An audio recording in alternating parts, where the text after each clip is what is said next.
The massive floods affecting my country, Pakistan, this year is something quite unprecedented. Some estimates say that it has not been 30 years since we have had such heavy rains. Monsoon rains are a regular feature every year during the summer months.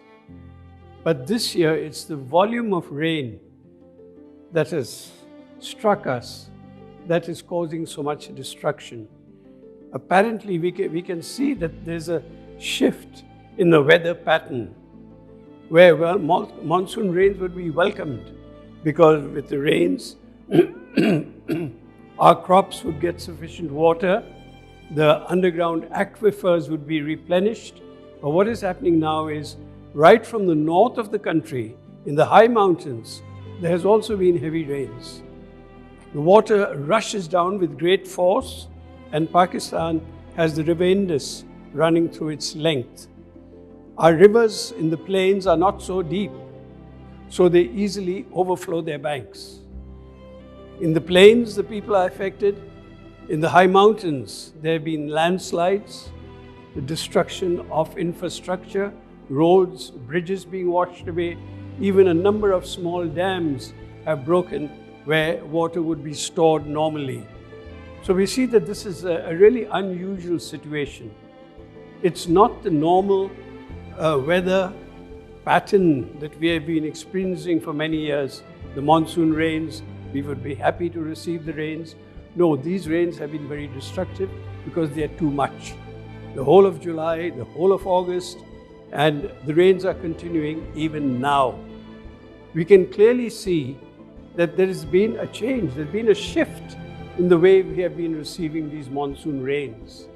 It's definitely got to do with climate change.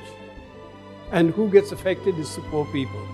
In the rural areas where many houses are still built of mud, the roof on top, when we get continuous rain for a long time, the mud in the walls begins to soften and the house collapses. Well, there's so many other ways where destruction takes place.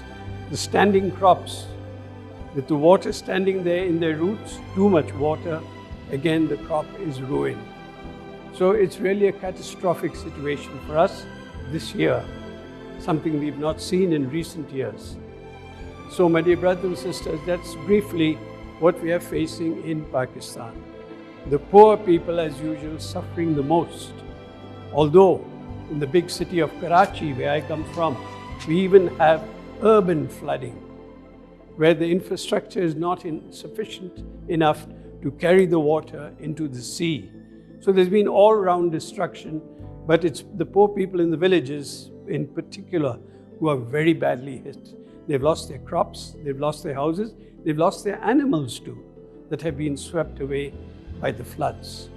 So this year, Caritas Pakistan, which is linked with Caritas International, is doing whatever it can to help the people.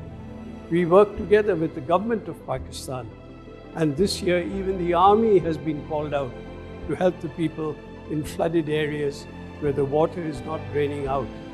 So we are doing what we can, but we can only do it with your help.